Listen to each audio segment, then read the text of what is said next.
Praise the lord. యేసునామమే జయము. మన రక్షకుడు, మన విమోచకుడు అయిన యేసుక్రీస్తు అతి పరిశుద్ధమైన నామములో అందరికీ వందనాలు. చిన్న ప్రార్థన ద్వారా ఉదయకాల వాక్య భాగం ధ్యానించుకుందాము.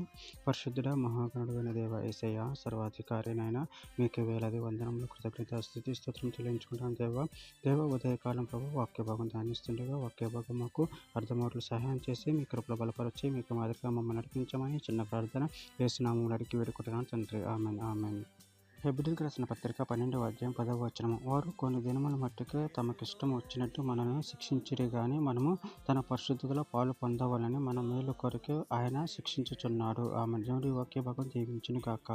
ప్రభు నుండి ప్రియులారా, ఇక్కడ వాక్య భాగాన్ని గమనించినట్లయితే వారు కొన్ని దినాల మట్టుకు తమకు ఇష్టం వచ్చినట్టు మనల్ని శిక్షించరు కానీ మనము తన పరిశుద్ధతలో పాలు పొందవాలని మన మేలు కొరకు ఆయన శిక్షించుచున్నాడు. అదేవిధంగా వాక్య భాగాన్ని గమనించినట్లయితే లేవికీయులు 11వ అధ్యాయం 44వ వచనం, నేను మీ దేవుడైన యెహోవాను, నేను పరిశుద్ధుడను కనుక మీరు పరిశుద్ధులై ఉండినట్లు మిమ్మల్ని మీరు పరిశుద్ధపరచుకునవలెను. నేల మీద ప్రాకు జీవరసల దేని వలన మిమ్మల్ని మీరు అపవిత్రపరచుకొనకూడదు. నేను మీకు దేవుడై ఉండుటకు ఐగుప్తు దేశంలో నుండి మిమ్మల్ని రప్పించిన యెహోవాను. నేను పరిశుద్ధుడను కనుక మీరును పరిశుద్ధులు కావాలను. ఎఫెసీయులకు రాసిన పత్రిక 4వ అధ్యాయం 24వ వచనం, నీతి యథార్థమైన భక్తి గలవారు దేవుని పోలికగా సృష్టింపబడిన నవీన స్వభావం ధరించుకొనవలెను. కొలస్సీయులకు రాసిన పత్రిక 1వ అధ్యాయం 22వ వచనం, తన సన్నిధిని పరిశుద్ధులుగాను నిర్దోషులుగాను నిరపరాధులుగాను నిలబెట్టుటకు ఆయన మాంసయుక్తమైన దేహమందు మరణము వలన ఇప్పుడు మిమ్మల్ని సమాధానపరిచెను. తీతుకు రాసిన పత్రిక 2వ అధ్యాయం 14వ వచనం, ఆయన సమస్తమైన దుర్నీతి నుండి మనల్ని విమోచించి సత్క్రియలందు ఆసక్తి గల ప్రజలను తన కోసం పవిత్రపరచుకుని తన చుట్టూగా చేసుకున్నట్టు తాను మన కొరకు అర్పించుకున్నాను. పేతురు రాసిన మొదటి పత్రిక 2వ అధ్యాయం 5వ వచనం, యేసుక్రీస్తు ద్వారా దేవునికి అనుకూలములకు ఆత్మ సంబంధమైన బలులు అర్పించుటకు పరిశుద్ధ యాజకులుగా ఉండినట్లు మీరును సజీవమైన రాళ్ళ వలె నుండి ఆత్మ సంబంధమైన మందిరంలో కట్టబడుచున్నారు.